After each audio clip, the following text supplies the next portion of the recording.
The title of this video is, Does Time Heal All Wounds? You've no doubt heard that saying, time heals all wounds.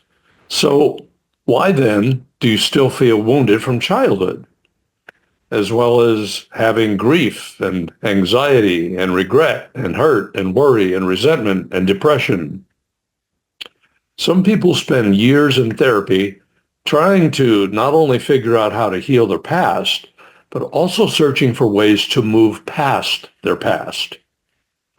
Wouldn't you think that if years have passed since you've had some negative symptoms, that you would no longer be affected by them? But that's all too often not the case. The question is, why is that? Something few traditional therapists are willing to admit, or even know about for that matter, is a peculiar fact that the causes of emotional pain from your past are about more than just memories. You see, your emotions are activated not only by memories, but also by subtle energy patterns. And these are called thought forms, or subpersonalities, or identities. And they are composed of pictures of past events, plus your conclusions about those events, and your emotional reactions to the event. Every emotional experience that you've ever had creates these thought forms, and they reside in your aura and in your chakras, and often even in the physical body, and that's called cellular memory. And then when something similar happens, or someone brings up a related topic, the thought form becomes activated, and you replay your emotional reactions. By and large, current science doesn't recognize or even believe in these thought forms because their instruments can't detect them. However, those who have higher sense perceptions can not only see them, but they can clear them, thereby reducing the painful components. And when this is done, you become more neutrally, emotionally about painful and negative events that happened, which enables the saying, time heals all wounds, to become true. But it's only through subtle energy clearing that it becomes a true statement. Do you want to know how thought forms keep you stuck? Well, here's an example. Imagine a child who once felt abandoned or treated harshly by a parent. That emotional wound doesn't just fade away. Instead, it creates a thought form, which is a cluster of energies that holds that child's pain, the fear, and the conclusions about what happened. I'm unworthy of love. People always leave. I must be perfect to be accepted. I must be a bad person. I always make mistakes and I get punished.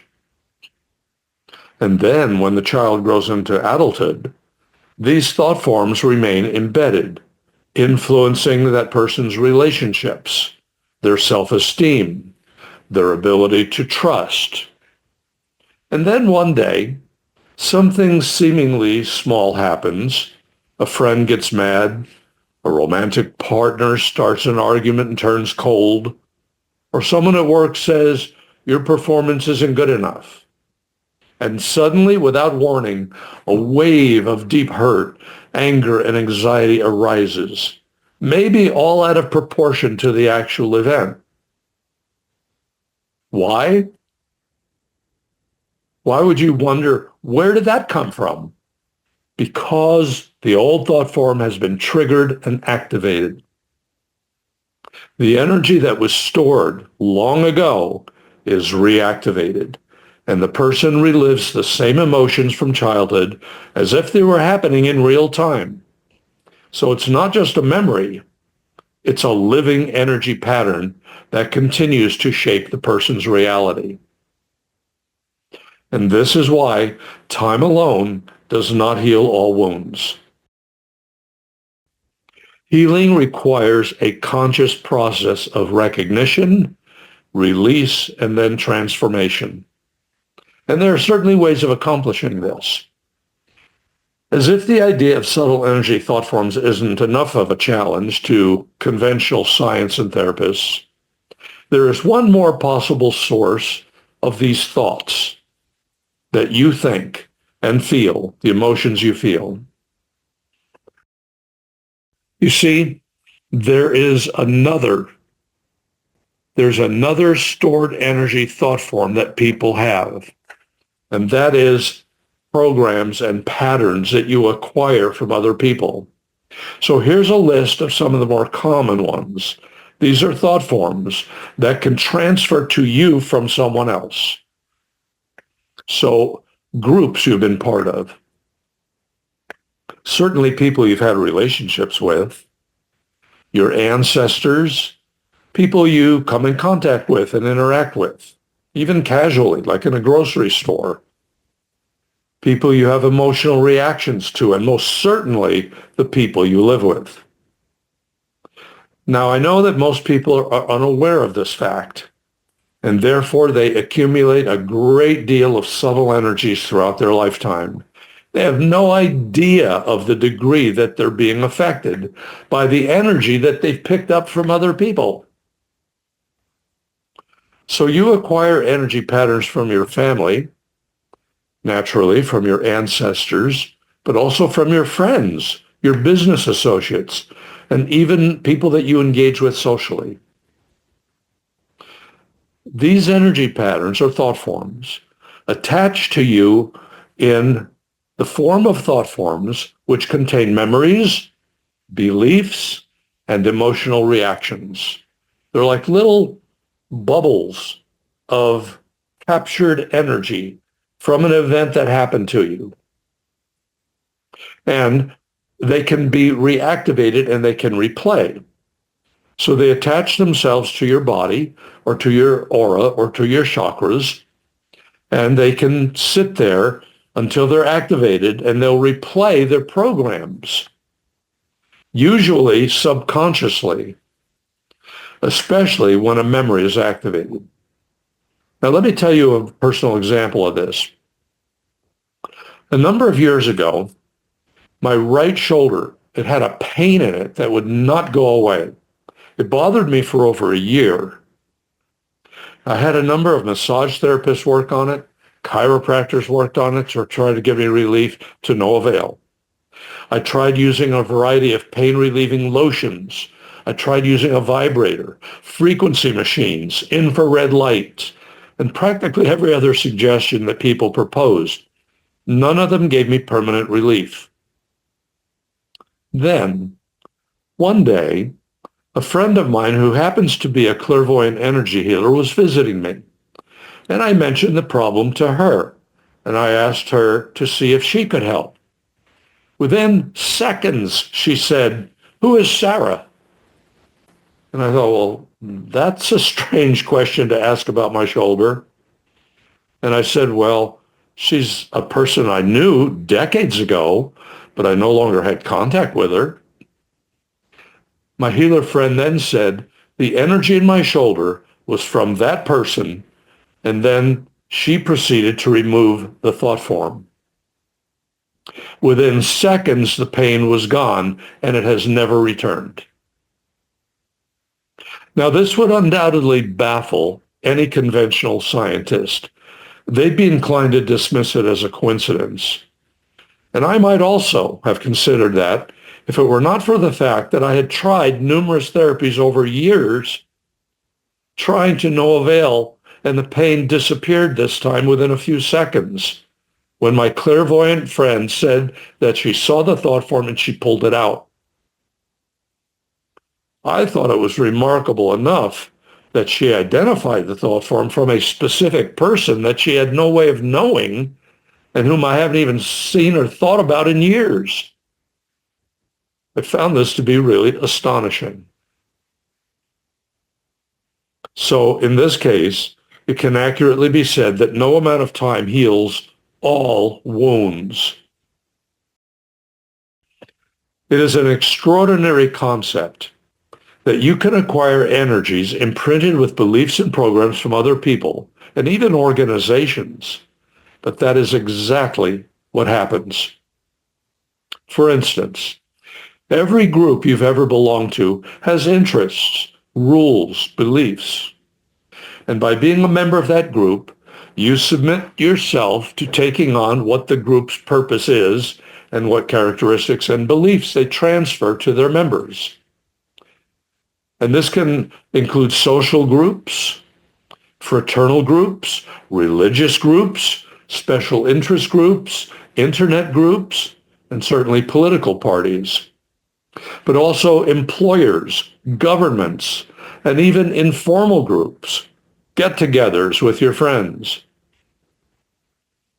In some cases, these influences cause members of the group to internalize some of the beliefs, which in turn exerts a measure of control over the members' beliefs. It controls their emotional reactions, their behaviors and judgments. And because you experience the effects internally, you naturally assume you are the source. It never even occurs to you or gives you a second thought to the possibility that you acquired the thought form program from someone else or from a group. These thought forms are one of the main reasons why that saying, time heals all wounds, is simply not true. All time does is bury them under other thought forms until some event wakes them up or triggers them, and you feel the pain, the emotion, the program, or the thought forms all over again.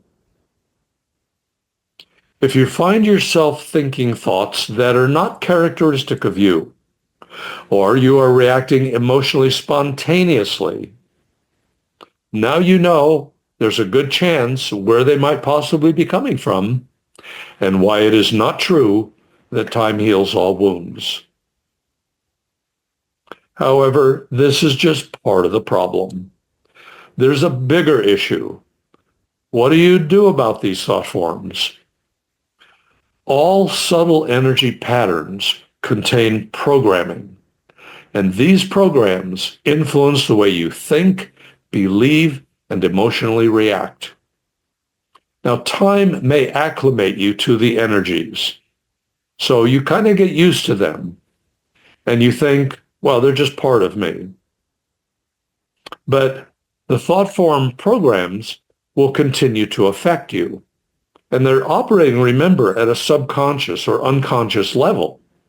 So you're usually not aware of why that thought form got activated.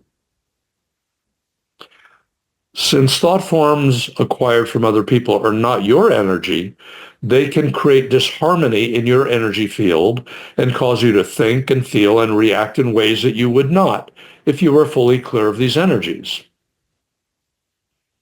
So furthermore, the personality that you think is yours is actually a mixture of your energy and the energies that come from other people, come from groups, anyone that you've spent time with. And while some of your personality is due, of course, to your past lives and genetic influences, some of your personality is also due to subtle energetic patterns that you've accumulated your entire life. Now, the tricky part is that many, if not most cases, you think, the way you feel, the way you react is just the way you are, when in fact, this is not true. Other people's energy on you work like programs, and they give rise to your thoughts, your beliefs, and your feelings, all happening inside of you, and you assume it's you. And as in my personal example of the pain in my shoulder, even some physical ailments can be to other people's energies on you. And here's something I have found to be strangely true. I have found that it is not unusual for a person to be carrying around the energies of numerous people without knowing it or having any idea of it. I recall working on a medical doctor one time who spent all of his days in the hospital, and he had absorbed so much sickness energy from the people he interacted with that his own health and emotional life was being affected. And he was a relatively young man, but he looked like he was much older and acted much older because of the weight of the energy and the emotions that he was carrying from so many of the people that he was trying to help. I was able to remove a lot of these subtle energy patterns from him, and he felt better. He felt a lot lighter and clearer, and he felt more like himself.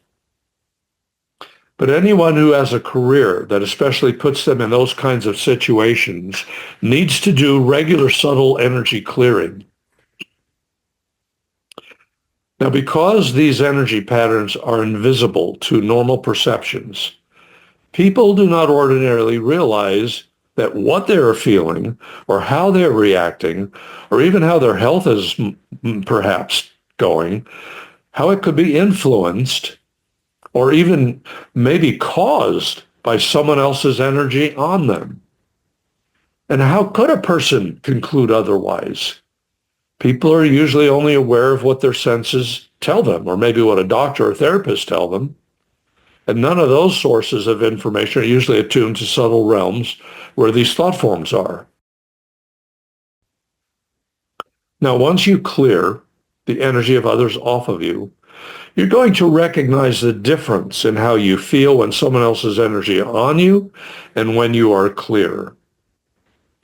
Often you don't know who you really are until you get all these thought forms off of you. When you get the energies of other people off of you, you're going to feel lighter, clearer, more alert, more awake, and more like yourself. I've heard that over and over again. People will say to me, wow, I feel like this is who I really am. But I wondered what happened. In some cases, you may even feel ecstatic and euphoric at times.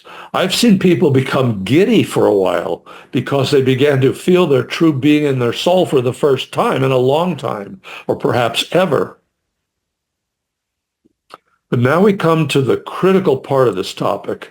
How do you clear thought forms and these subconscious emotional imprints? The good news is that you are not powerless against these hidden forces. Once you recognize how thought forms work, you can begin the process of clearing them and reclaiming your emotional freedom. Here's a few powerful ways to do this. Number one, awareness and identification. Begin by noticing when a strong emotional reaction arises that seems out of proportion to the situation. Ask yourself, what does this remind me of? When was the first time I can remember feeling this way? What belief or conclusion did I form in that moment? Awareness is the first step in breaking the automatic cycle. Oftentimes, though, these things happen, they arise spontaneously, you react, and you don't even think anything of it. But you want to catch yourself. You want to ask yourself those important questions. Where did it come from? Number two, you have a choice of energetic clearing techniques. There are many methods to dissolve thought forms and their energetic hold. Meditations and visualizations are one way. So you imagine the old thought form as a gray energy cloud that you can dissolve with light.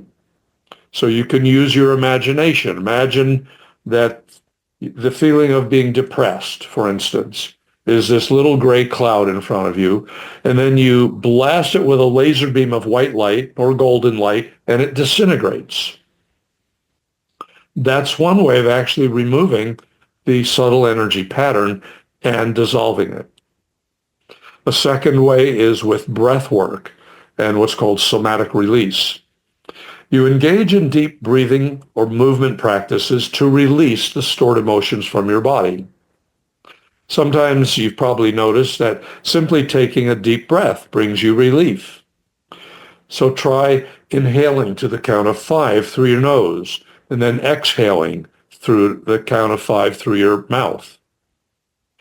You do this a few times and you'll notice you feel much more calm.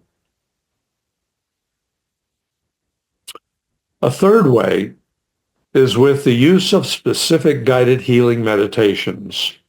Listening to meditations that are specifically designed to clear subconscious imprints can be very helpful. I've recorded many addressing a whole variety of sources of thought forms. For instance, I have a small, to-the-point program called 14-Day Quick Self-Clearing Program, or my more in-depth program called Secret of Letting Go. Essentially, my entire library of over 200 audio programs are all about letting go, which I actually consider to be the secret of life. Once you clear all that you aren't, what remains is what you are, your true self, your soul. And that's when you really begin to experience life that is happy and fulfilled all the time. And because you only transmit positive energies, that is what you attract in people and opportunities. But as long as you are cluttered with conflicting programs from other people and groups, you get inconsistent results. A fourth clearing method is inner dialogue and rewriting the story. Once you identify an old belief held within the thought form, you can actively rewrite it. And here's how this works. If your subconscious has been carrying a belief, I am not worthy of love, say in your mind the word cancel loudly. Say it in your mind 3 times loudly. And then replace it with, I am deeply loved and valued. And then repeat that as often as necessary, substituting whatever faulty and negative belief that you've been carrying, which might involve money issues, or feeling discouraged, or worrying, or thinking there's something wrong with you, like disliking the appearance of your weight, or the way you look, or your body, or your shape, or your size, or your height, or your color. Most people are not real happy with the way their body looks. A fifth way to clear negative thought forms is with energy healing and chakra work. Since thought forms often reside in the chakras, working with practices such as Reiki, pranic healing, or simply the laying on of hands therapy can sometimes dissolve and dislodge these energy blocks. Using chakra clearing meditations can also work. And one of the advantages to chakra clearing meditations is they can be very specific, targeting the specific type of thought forms. I have a chakra clearing program that guides you through how to do this. That program has a separate meditation that's about a half hour long for each chakra. So now we've established that time alone does not heal all wounds. Healing requires deep, intentional work that begins with understanding the unseen forces at play and actively choosing to release their hold on you. A sixth approach to clearing self-created or other created thought forms are in a small book on Amazon that I have called The Secrets of Psychic Self-Defense and Protection. And that little booklet gives you numerous ways to clear yourself.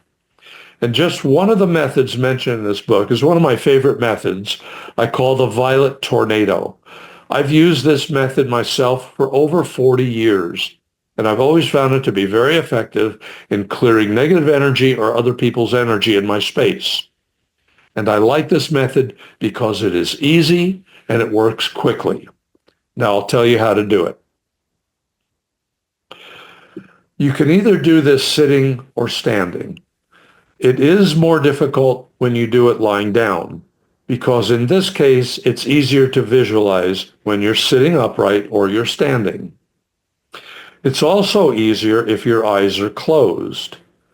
And when you close your eyes, you ask your aura to come into 18 inches, which it will automatically do when you request it to. You call it into 18 inches and you ask it to stay there while you're doing this process. And then you create a column of violet light 6 feet in diameter, and you're in the center. Think of it as looking somewhat like those huge columns in the Greek and Roman temples, but you only need to extend it about 6 feet above your head and 6 feet below your feet. And make sure you use light violet or even lavender. Don't use purple. If you do a Google search with the word violet, check the images, and you're going to see the color that I'm talking about. For some reason, the purple does not seem to work as well. It's like a really dark violet. You need a lighter color of violet. So you want to make the violet column filled with many thousands of little tiny flames, about the size of candle flames, so these little violet flames. And you have thousands of these little candle flames, and then you spin the column like a tornado. And I usually start spinning it counterclockwise, but I actually suggest you try spinning it first one way and then the other way. So try it clockwise for a few seconds and then try spinning it the other way. For some reason that I've never fully understood, sometimes it will work better in one direction better than in the other direction. So when you hold the intention that the violet tornado will dissolve and clear any negative energy, you stipulate all thought forms, all cords connecting you to other people, and all other people's energy on you, in you, and around you. And you spin it until it spins freely and rapidly. Now, usually, you only need to do this for less than a minute. In fact, usually only a few seconds. However, in the beginning, when you might have a lot of clutter of other people's energy or even your own energy, you might have to do it a little bit longer. So sometimes if you have a lot to clear, the column may not spin very fast. You're trying to get it to spin really fast, and it just kind of chugs along. But just keep it moving the best you can, and do that for about up to a minute. If you sense it has not cleared you, or it has not been sufficient, then just let it go for a while and come back to it a little bit later and try it again. It seems to be better to do this than to sit there and to keep trying to spin it for a long time all at once. Now, complete clearing might take using this method for even days in the beginning, but you'll find that the clearer you get, the faster this method will spin and the faster it will clear you. And eventually, you'll be able to do this in only a few seconds. An exception to this is if you're trying to use this method with strongly emotional issues, and it will likely take using this method many times. And in fact, in those cases, maybe something really traumatic, you're probably going to need the help of somebody else to know how to do this to get it off of you. I suggest either trying one of my audio programs or on the specific issue or the topic that you're stuck on. For instance, I have a small audio program titled Subtle Energy Neutralizer that I have several guided sessions using other methods on there to help clearing stubborn issues. I also have a small program called Clearing Childhood Issues or Childhood Wounds. Now, if you continue to have difficulty clearing yourself and you're struggling with thought forms that you've acquired from other people or groups, or something really traumatic from your past, then I suggest you find an energy healer to help you. No matter how stubborn or strong these energy patterns might seem to be, they can be cleared. But sometimes you need help from someone with experience, with techniques of knowing how to remove negative energy from past emotional traumas. If you do an internet search for energy healers, you're probably going to find a whole bunch of people who use a lot of different varieties of methods, or you might even want to contact me via my website. Well, until next time, keep working on clearing. It's what's going to free you from the past, and it's what I consider to be the secret to life.